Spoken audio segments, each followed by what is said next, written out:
Very good. अब last lecture में अपन ने ऑब्जेक्ट्स क्या होते हैं बात कर ली थी, ऑब्जेक्ट्स कैसे बनाए जाते हैं ये भी डिस्कस हो गया था कि ऑब्जेक्ट के लिए आपको बनानी पड़ती है क्लास। ठीक है, तो अब आज स्टार्ट करते हैं अपन प्रैक्टिकल पार्ट लास्ट लेक्चर से आगे बढ़ते हुए, और आज का हमारा टॉपिक है क्लासेस एंड ऑब्जेक्ट्स। टॉपिक को समझने के लिए हम एक ब्रीफ कंपैरिजन करेंगे बिटवीन स्ट्रक्चर, जिसे आप पढ़ चुके हो, एंड आज का नया topic which is called as class. Shall I start the session? शुरू करें।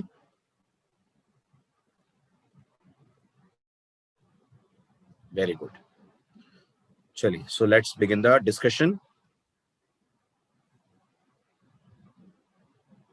लेफ्ट हैंड साइड पे आप मुझे सी लैंग्वेज से रिलेटेड चीजें बताएंगे, राइट हैंड साइड पे मैं आपको सी प्लस प्लस से रिलेटेड उनके करस्पॉन्डिंग ऑल्टरनेट्स दे रहा हूं।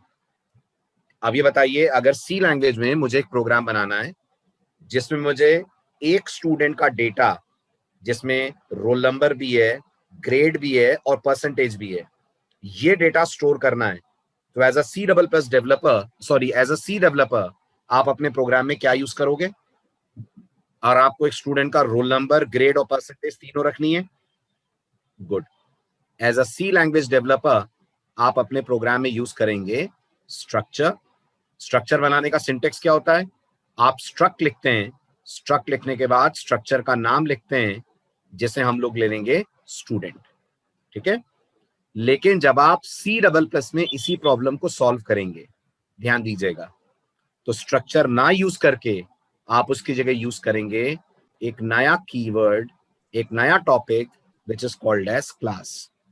इसका ये बिल्कुल मतलब मत सोचिएगा कि सर क्या सी डबल प्लस में स्ट्रक्चर नहीं होते हैं। बिल्कुल सी डबल प्लस में स्ट्रक्चर होते हैं, लेकिन सी डबल प्लस में स्ट्रक्चर ऑब्जेक्ट ओरिएंटेड प्रोग्रामिंग के कॉन्सेप्ट्स को वैसे फॉलो नहीं करते जैसे क्लास फॉलो करती है। इसलिए हम लोग, क्योंकि ऑब्जेक्ट ओरिएंटेड प्रोग्रामिंग सीखना चाहते हैं, इसलिए इंस्टेड ऑफ यूजिंग स्ट्रक्चर हम सी डबल प्लस में यूज करते हैं क्लास। तो आज का पहला रूल ये है, जब भी आपको मिक्स टाइप का डेटा स्टोर करना है अपने प्रोग्राम में, जैसे इस वक्त हमें स्टूडेंट का रोल नंबर, ग्रेड, परसेंटेज तीनों स्टोर करनी है, तो आप हमेशा सी प्लस प्लस लैंग्वेज में यूज करोगे class. First point. Okay, very good. तो क्लास लिखने के बाद फिर आप मेंशन करेंगे क्लास का नाम, जो मेरे केस में हो गया एक बार फिर से स्टूडेंट। आप जरा सी लैंग्वेज रिकॉल करिए और बताइए, स्टूडेंट नाम का स्ट्रक्चर डिक्लेयर करने के बाद आप करली ब्रेसेस के अंदर क्या बताते हैं? जल्दी बोलिए, जल्दी बोलिए। स्ट्रक्चर डिक्लेयर करने के बाद उसके करली ब्रेसेस के अंदर आप क्या बताते हैं? कंपाइलर को क्या इन्फॉर्म करते हैं? आप इन्फॉर्म करते हैं स्ट्रक्चर के हर एक मेंबर की डिटेल, हर एक मेंबर की डेटा टाइप और उस मेंबर का नाम। करते हैं कि नहीं करते हैं? तो आप इस स्ट्रक्चर के अंदर आकर डिक्लेयर करेंगे इंट रोल। ओके, फिर आप डिक्लेयर करेंगे कैर ग्रेड, फिर आप डिक्लेयर करेंगे फ्लोट परसेंटेज। करेंगे? ठीक है, इतना लिखने के बाद आपको याद होगा आपका स्ट्रक्चर का डिक्लेरेशन आप बंद कर देते हैं। बिल्कुल, इतना लिखने के बाद स्ट्रक्चर का डिक्लेरेशन अपन क्लोज कर देते हैं, है ना। क्लास की तरफ आइए। क्लास को भी आप इनिशियली ऐसे ही शुरू करेंगे डिजाइन करना कि उसके अंदर आप रखेंगे उसका मेंबर रोल, फिर आप रखेंगे उसका नेक्स्ट मेंबर ग्रेड, फिर आप रखेंगे उसका नेक्स्ट मेंबर परसेंटेज। हुआ क्लियर? इतना समझ आ रहा है? लेकिन इतना लिखने के बाद हम क्लास को बंद नहीं करते। इतना लिखने के बाद अपन क्लास को बंद नहीं करते हैं। इसके नीचे कुछ और भी आता है, वो कुछ और क्या होगा ये आपको अभी 10 मिनट में पता चलेगा। तो अभी के लिए परसेंटेज के बाद मैंने थोड़ा सा गैप छोड़ दिया है और फिर करली ब्रेसेस क्लोज करें। Is it clear? बात समझ आ रही है? Good. Now coming back to the C language part. अब आप बताइए, स्ट्रक्चर डिक्लेयर करने के बाद आपका अगला टास्क क्या होता है? जल्दी बोलिए। स्ट्रक्चर डिक्लेयर करने के बाद आपका अगला टास्क क्या होता है? स्ट्रक्चर को यूज करना है। और स्ट्रक्चर को यूज करने के लिए आप मेन में जाकर क्या करते हैं? स्ट्रक्चर को यूज करने के लिए आप मेन में जाकर स्ट्रक्चर का वेरिएबल बनाते हैं। यस और नो?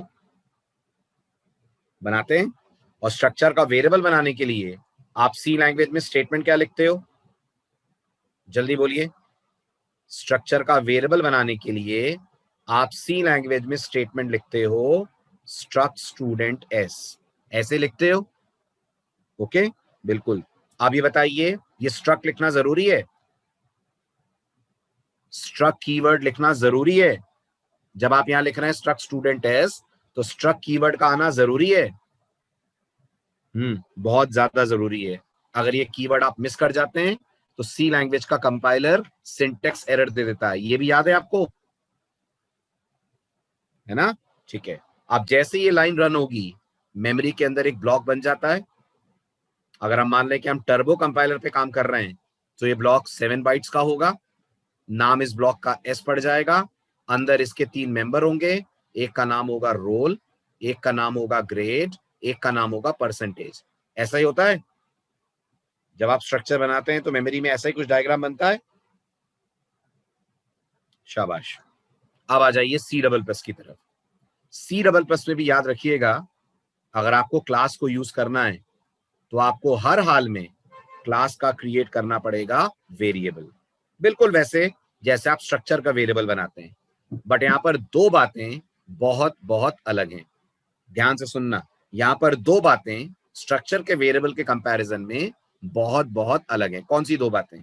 पहली बात, जब आप क्लास का वेरिएबल बनाएंगे तो क्लास कीवर्ड नहीं लिखा जाएगा। Is this clear?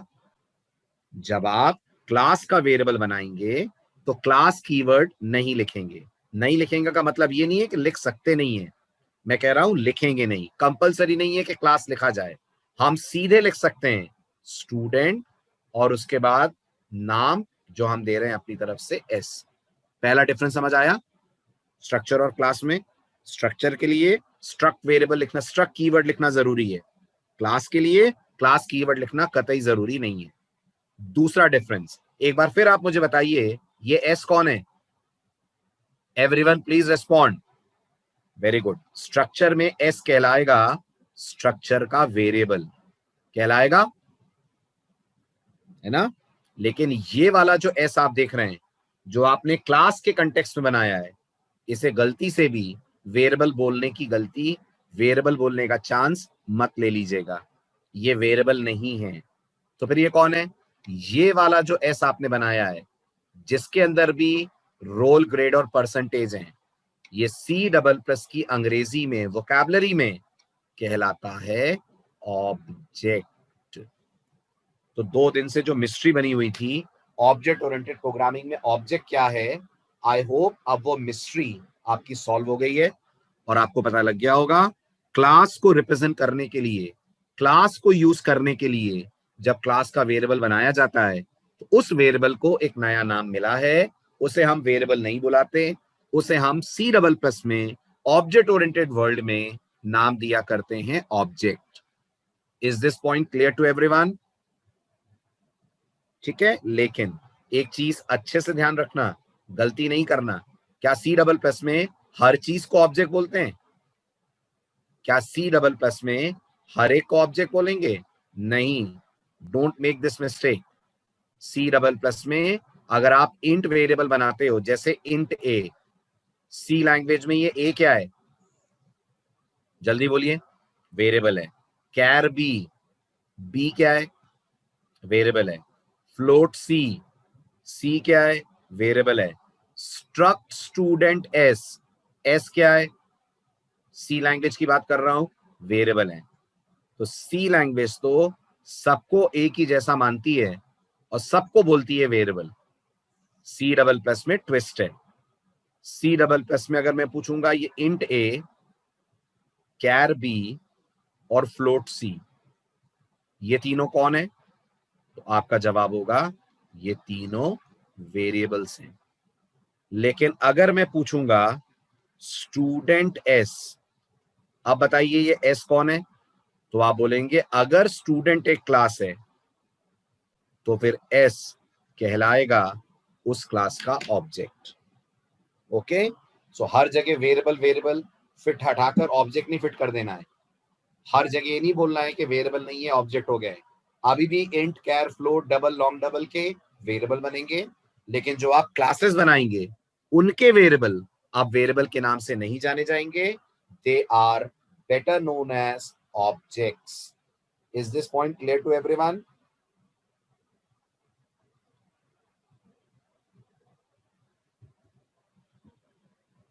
कोई दिक्कत नहीं है, लिख सकते हैं राहुल, कोई मना नहीं कर रहा आपको, आप क्लास स्टूडेंट टेस्ट लिखिए, लेकिन क्लास लिखना ऑप्शनल है यहाँ पर। तो जब लिखे बिना काम चल रहा है तो कोई एक्स्ट्रा एफर्ट्स क्यों करेगा? क्या कहते हैं राहुल आप? सही बात है। चलो आगे, चलिए अब आ जाइए वापस मेन पार्ट पे। अब ध्यान से सुनना, सबसे इंपॉर्टेंट डिफरेंस अब मैं आपको बताने जा रहा हूं। ठीक, अब जरा वापस आइए सी लैंग्वेज की तरफ और मुझे बताइए इस समय रोल ग्रेड पर सब में गार्बेज पड़ा है, हाँ या ना? है ना? मैं चाहता हूं ये गार्बेज हटाकर मैं अपनी तरफ से कुछ डेटा इनमें डालूं। फॉर एग्जाम्पल मुझे रोल नंबर में 10 डालना है, तो क्या मेरा s dot roll equal to 10 लिखने से स्ट्रक्चर के रोल में 10 आ जाएगा? यस और नो? 100% आ जाएगा। रोल में से गार्बेज हटकर यहां 10 आ जाएगा। ऐसे ही अगर मैं कहता हूं s dot grade is equal to single quote a, तो ये गार्बेज हटकर यहां a आ जाएगा? बिल्कुल आ जाएगा। और अगर मैं कहता हूं s dot percentage is equals to 72.5, तो यहां 72.5 आ जाएगा? बिल्कुल, वो भी आ जाएगा। यानी सी लैंग्वेज में कोई रोक टोक नहीं है, कोई रेस्ट्रिक्शन नहीं है, आप कहीं से भी बैठकर स्ट्रक्चर के इन मेंबर्स को एक्सेस कर सकते हैं, हाँ के ना? दोबारा बोल रहा हूं, ध्यान से सुनकर जवाब देना। इस एग्जाम्पल को देखकर ये समझ में आ रहा होगा कि सी लैंग्वेज में कोई रेस्ट्रिक्शन नहीं है, कोई रोक टोक नहीं है, आप कहीं से भी बैठकर अंदर रोल ग्रेड पर जो दिख रहे हैं उन्हें एक्सेस कर सकते हैं। यस और नो? है ना? लेकिन अगर आप सी डबल प्लस में आकर मेन में लिखते हैं s dot roll is equal to 10, s dot grade is equal to a, s dot percentage is equal to 72.5, अगर ये करते हैं आप तो नोटिस करिएगा कंपाइलर इसे इतनी बड़ी गलती मानेगा कि कोड कंपाइल करने से मना कर देगा। मतलब क्या जनरेट हो जाएगी? रन टाइम एरर कि सिंटेक्स एरर? क्या जनरेट हो जाएगी? रन टाइम एरर कि syntax error? Syntax error. Compiler आपके इस कोड को कंपाइल ही नहीं करेगा और क्या जनरेट कर देगा? जनरेट कर देगा सिंटेक्स एरर। अब आते हैं कुछ सवाल दिमाग में। पहला सवाल, ऐसा क्यों? सी डबल प्लस क्यों अलाउ नहीं करती कि हम मेन से s dot roll equal to 10, s dot grade equal to a लिख पाए? क्या प्रॉब्लम है ऐसा करने में? तो सी डबल प्लस ये कहती है, बल्कि ऑब्जेक्ट ओरिएंटेड प्रोग्रामिंग ये कहती है कि ऐसा रियल वर्ल्ड में अलाउड नहीं होता है। मतलब ये जो हम करने की कोशिश कर रहे हैं कि मेन से बैठकर हम क्लास के मेंबर्स को एक्सेस करें, ये सी डबल प्लस कहती है इसलिए अलाउड नहीं है क्योंकि ऐसा रियल वर्ल्ड में नहीं होता है। अब दिमाग में एक डाउट आएगा कि सर रियल वर्ल्ड में ऐसा कहां दिखता है कि नहीं होता है? तो मैं आपको उदाहरण देता हूं, जो बोलता जाता हूं वो सुनते चलिएगा बस ध्यान से। वो जो क्लास स्टूडेंट है उसे आप अपना घर मानिए, मान लिया? वो जो क्लास स्टूडेंट आपको दिख रही है ना, इमेजिन करिए वो आपका घर है, ठीक है? अंदर जो रोल ग्रेड पर आपको दिख रहे हैं वो आप अपने घर के अंदर का सामान मानिए, फर्नीचर मानिए। मान लिया? मान लिया, ठीक है। वो जो मेन आपको दिख रहा है उसे आप आपके घर के बाहर की गली मानिए। आपके घर के बाहर रोड है, घर के बाहर रोड, गली, मोहल्ला कुछ तो होगा, ठीक है। और वो जो आपको एस दिख रहा है ना, उसे आप मानिए आपके घर से, आपके घर की गली से कोई भी इंसान गुजर रहा है। अब आप मुझे बताइए आपको कैसा लगेगा अगर आपके घर की गली से गुजरने वाला कोई भी इंसान, कोई भी ऐरा गैरा नत्थु खैरा आपके घर में घुसे, आपको साइड पटके, फ्रिज खोले, पानी की बोतल निकाले और पानी पी के चलता बने। अच्छा लगेगा आपको ऐसे कि कोई भी आपके घर के पास से निकल रहा हो, सीधे घर में घुस जाए, पानी पी के चलता बने? नहीं लगेगा ना। अच्छा, क्यों? पानी पीना गलत है? पानी पीना गलत है क्या? नहीं। पानी पीना, पानी पिलाना तो गलत नहीं है। पानी पिलाना तो पुण्य का काम है ना। पानी पिलाना तो पुण्य का काम है ना, अच्छी चीज है ना। लेकिन जो इस बंदे ने तरीका अपनाया है पानी पीने का, वो तरीका गलत है ना। वो तरीका गलत है ना। सोचिए, अगर माना इस बंदे को मेरे घर के सामने से गुजरते हुए बहुत जोर से प्यास लगी, इसको लगा ये बिल्कुल आगे नहीं बढ़ पाएगा बिना पानी पिए, तो इसे पानी मांगना चाहिए ना, पानी की रिक्वेस्ट करनी चाहिए ना। घर का कोई मेंबर घर के रेफ्रिजरेटर से पानी पिलाएगा ना इसको। इसको थोड़ी हक दिया है कि घर में घुस जाए, फ्रिज खोले और पानी पी ले। मेरे घर का फ्रिज है, स्टेशन पे लगा हुआ प्याऊ थोड़ी ना है कि कोई भी आया और पी के चलता बना। क्या कहना है आपका? है ना? ऐसा है ना रियल वर्ल्ड में। तो सी डबल प्लस ये कहती है, जब आप अपने घर की चीजों को इतना सहेज के रखते हैं, इतना प्रोटेक्ट करके रखते हैं, इतना बचा के रखते हैं, तो फिर आप अपने प्रोग्राम के डेटा को सारी दुनिया को क्यों एक्सेस करने देते हैं? क्यों हर एक को यह हक मिल गया है कि वो आपकी क्लास के डेटा को एक्सेस कर ले? तो सी डबल प्लस का कहना है, जितना ज्यादा जगह से चीजें एक्सेस होंगी, वो उतनी ज्यादा अनसेफ होंगी, वो उतनी ज्यादा एक्सपोज होंगी, उनकी प्राइवेसी पे उतना बड़ा खतरा होगा। यस और नो? सोचिए, सही बात है ना? है कि नहीं है? जो जितना ज्यादा पब्लिकली अवेलेबल होगा, वो उतना इजीली एक्सेसिबल होगा कि नहीं होगा? होगा। और वो जितना ज्यादा इजीली एक्सेसिबल होगा, उसके करप्ट होने के, डिस्ट्रॉय होने के उतने ज्यादा चांसेस बन जाएंगे। है ना? करप्ट मतलब वो करप्ट नहीं जो भ्रष्टाचार के लिए यूज होता है।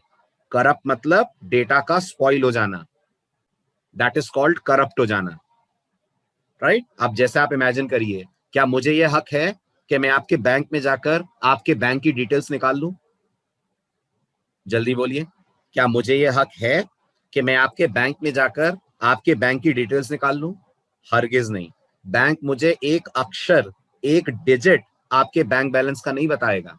बैंक की सिक्योरिटी है ना ये, है। और सोचिए, अगर बैंक इतना सिक्योर नहीं हो, बैंक अपने ये रूल्स वापस ले ले, तो क्या कोई अपना अकाउंट बैंक में मेंटेन करना पसंद करेगा?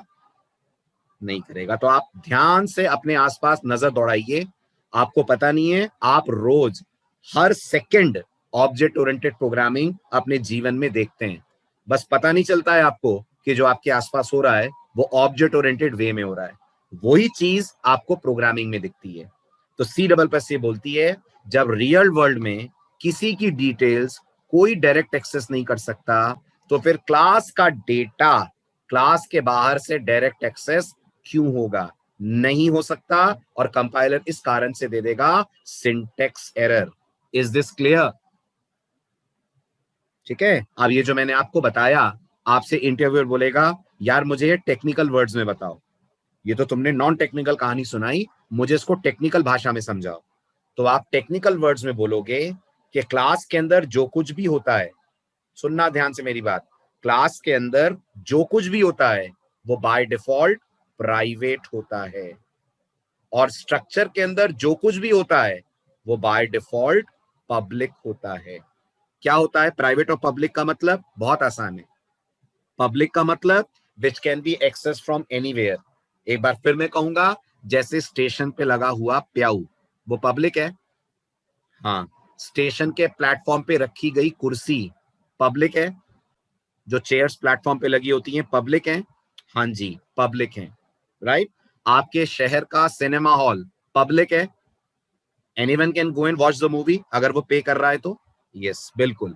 ये सब चीजें पब्लिकली अवेलेबल हैं। Anyone in the world can access them. Right?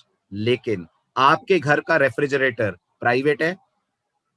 Yes. आपके घर का टेलीविजन सारी दुनिया तो आकर नहीं देख सकती, सिर्फ आपके घर के लोग उस टेलीविजन को यूज करेंगे। प्राइवेट है। तो प्राइवेट मतलब जिसका एक्सेस लिमिटेड हो। पब्लिक मतलब जिसका एक्सेस सबके लिए अवेलेबल हो, कोई भी उस पर्टिकुलर चीज को एक्सेस कर सके, वो पब्लिक है। और हर चीज को हर कोई एक्सेस नहीं करे, कुछ लिमिटेड लोग एक्सेस करें, तो वो प्राइवेट है। Is it clear? शाबाश, वेरी गुड। आपके घर का ड्राइंग रूम, आपके घर का ड्राइंग रूम पब्लिक है। हाँ है, बिल्कुल है। आपके फ्रेंड्स इवन कोई अनजान इंसान भी अगर आपके यहाँ आता है तो थोड़ी देर बैठकर आपसे बात करेगा, तो ड्राइंग रूम में तो बैठ सकता है ना, अंदर आकर बैठकर आपसे बात कर सकता है ना, है ना। जिसको आपने कभी जिंदगी में, जिससे आप नहीं मिले, वो भी कम से कम बैठ तो सकता है, अगर वो अपना इंट्रोडक्शन आपको दे, अपना परिचय आपको दे, और वो क्यों आया ये बताए, राइट। लेकिन वो इंसान आपके पूरे घर में नहीं घूम सकता ना, ये हक तो नहीं दिया है ना उसे कि वो लिविंग रूम में चला जाए, वो ड्राइंग रूम से हटकर प्राइवेट रूम्स के अंदर चला जाए, नहीं जा सकता, राइट। वो रेस्ट्रिक्टेड एरिया है, वहां सिर्फ घर के मेंबर्स जा सकते हैं, हर कोई नहीं जा सकता। ऐसा ही सी डबल प्लस क्लास के साथ करती है। सी डबल प्लस बोलती है क्लास एक प्राइवेट जोन है, और जो प्राइवेट जोन है इसका मतलब क्लास का data outside the class access नहीं होगा। आई रिपीट, प्राइवेट का मतलब क्लास के members outside the class access नहीं होंगे। तो प्राइवेट को यहां शॉर्ट में लिख देता हूं, not accessible from from outside. Class के बाहर से आप इसे हरगिज एक्सेस नहीं कर पाएंगे, that is private. And what is public? Public मतलब can be access from anywhere, can be access from anywhere. Are you understanding this? Are you understanding this? समझ आ रही है बात? ठीक है। अब डाउट आता है, बट हमने सी लैंग्वेज में कभी स्ट्रक्चर में पब्लिक तो लिखा नहीं, तो इसीलिए तो नहीं लिखा क्योंकि सी लैंग्वेज में डेटा को इतनी इंपॉर्टेंस दी ही नहीं जाती। सी लैंग्वेज कभी कहती नहीं है कि स्ट्रक्चर का डेटा हर जगह से एक्सेस हो रहा है तो ये गलत है। सी लैंग्वेज ने कभी इस बात की चिंता नहीं करी। इस बात की चिंता ऑब्जेक्ट ओरिएंटेड प्रोग्रामिंग के कॉन्सेप्ट्स ने करी। उनको ये लगा कि ये गलत है, और अगर ऐसे चलता रहा तो फिर डेटा आराम से करप्ट हो जाएगा, डेटा आराम से स्पॉइल हो जाएगा, और डेटा की प्राइवेसी, डेटा की सिक्योरिटी खत्म हो जाएगी। Everyone is able to understand this point? शाबाश। अब अगला सवाल आता है, तो फिर हम इस डेटा को एक्सेस कैसे करेंगे? तो सी डबल बस बोलती है क्लास के डेटा को एक्सेस करने का हक सिर्फ और सिर्फ क्लास के अंदर के मेंबर फंक्शंस को होगा। क्या कहा मैंने? मैं फिर दोहराता हूं। सी डबल प्लस कहती है क्लास के डेटा को एक्सेस करने का हक सिर्फ और सिर्फ क्लास के अंदर रहने वाले मेंबर फंक्शंस को होगा। एक नया वर्ड मैंने यूज करा, मेंबर फंक्शन। सवाल आता है ये क्या होते हैं? हमने तो आज तक सिर्फ फंक्शन सुना था, तो गौर से सुनिए। सी डबल प्लस में दो तरह के फंक्शन होते हैं। एक वो होते हैं जो क्लास के अंदर हैं, एक वो होते हैं जो क्लास के बाहर हैं। जो क्लास के अंदर हैं they are called as member function, और ये बिल्कुल वैसे होते हैं जैसे आपके घर के मेंबर्स हैं।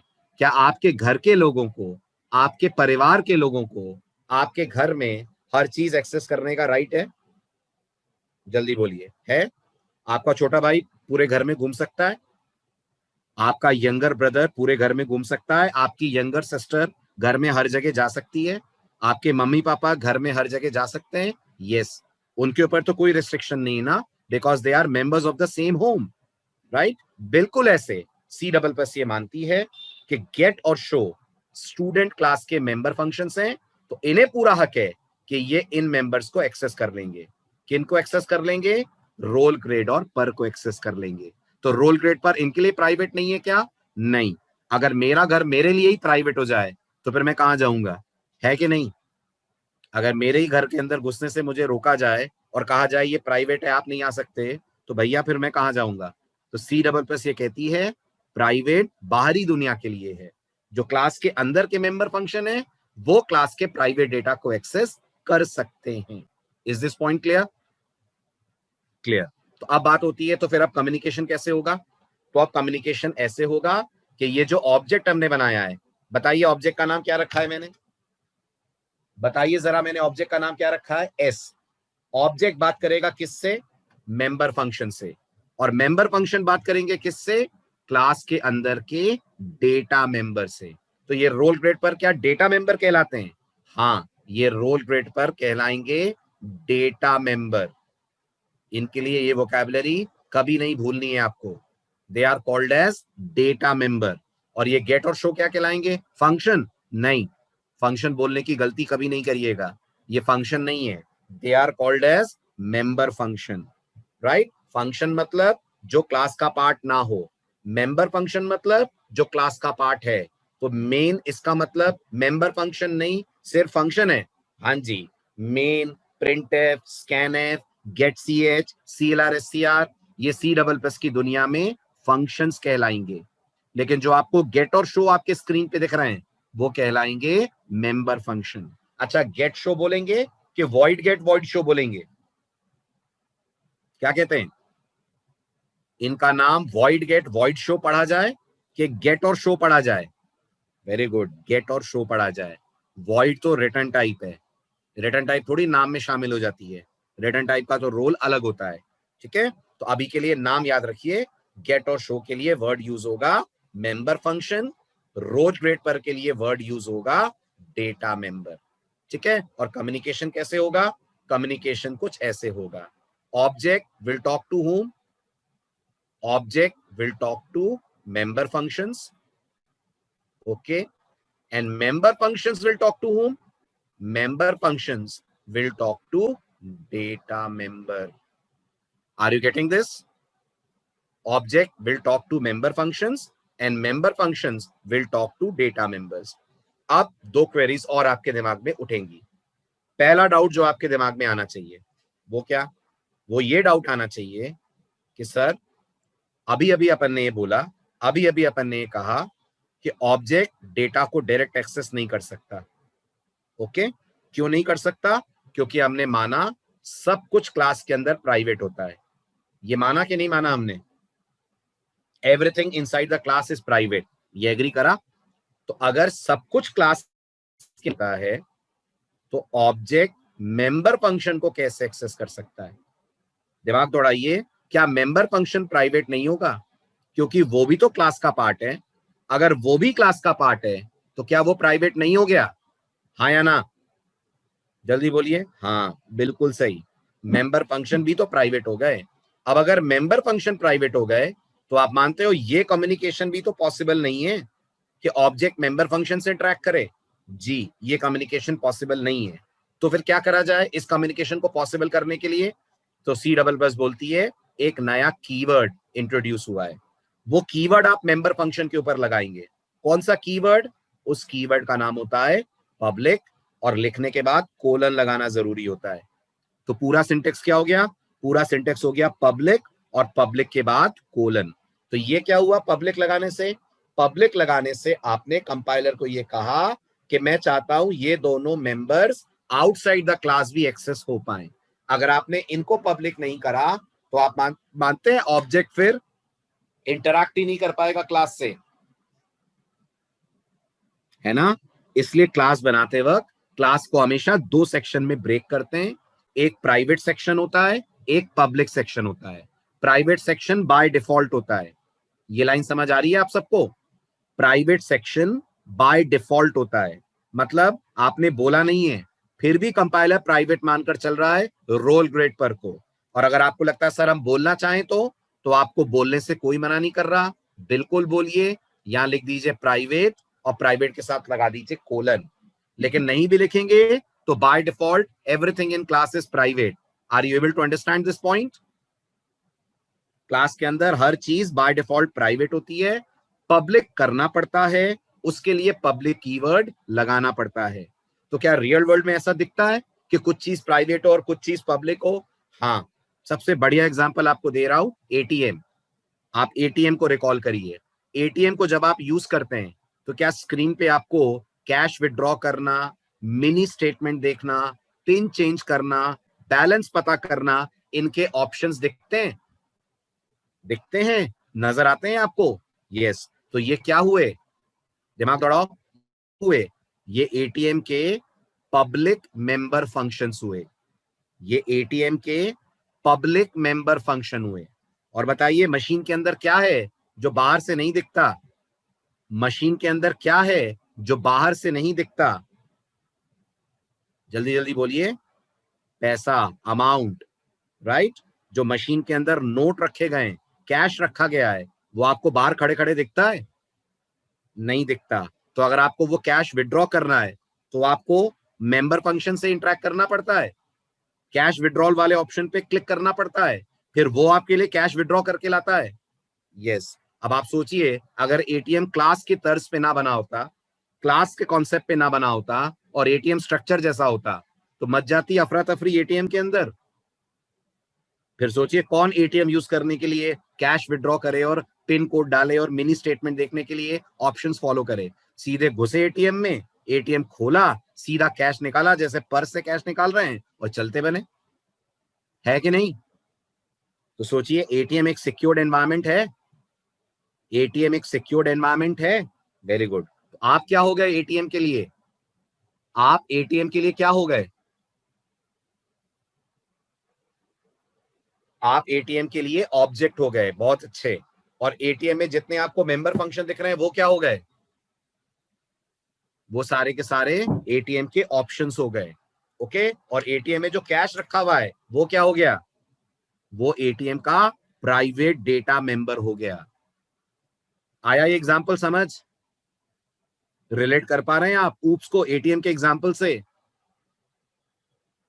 राइट। Very good. अब ये भी बताइए एटीएम में जो ऑप्शन नहीं है अवेलेबल, आप वो काम नहीं कर सकते? एटीएम में जो ऑप्शन अवेलेबल नहीं है, आप वो काम नहीं कर सकते? हाँ, नहीं कर सकते। जैसे क्या एटीएम से कैश डिपॉजिट हो जाएगा? नहीं होगा। विड्रॉ हो जाएगा। कुछ एटीएम्स में होती है फैसिलिटी, मानते हैं? आजकल एसबीआई के कुछ एटीएम्स में फैसिलिटी आ गई है, लेकिन हर एटीएम में तो नहीं है ना। हर जगह तो कैश डिपॉजिट नहीं होता ना। हाँ, तो फैसिलिटी होती है, इसलिए आप कैश डिपॉजिट कर सकते हैं। मानते हैं? कैश डिपॉजिट करने का बकायदा अरेंजमेंट करा गया है एटीएम में। ऐसे थोड़ी कि आपका मन है तो आप कैश डिपॉजिट कर दोगे, भले ही मशीन में उसका ऑप्शन ना हो। आ रही है बात समझ? इसका मतलब क्लास में क्या क्या एक्शंस लिए जाएंगे, क्लास क्या क्या कर सकेगी, ये कौन तय करता है? ये कौन तय करता है? ये तय करते हैं मेंबर फंक्शन। वो तय करते हैं कि क्लास के डेटा पे किस किस तरीके का ऑपरेशन परफॉर्म करा जाएगा। आई होप ये इंटरेक्शन समझ आया। सब लोगों को आया समझ में?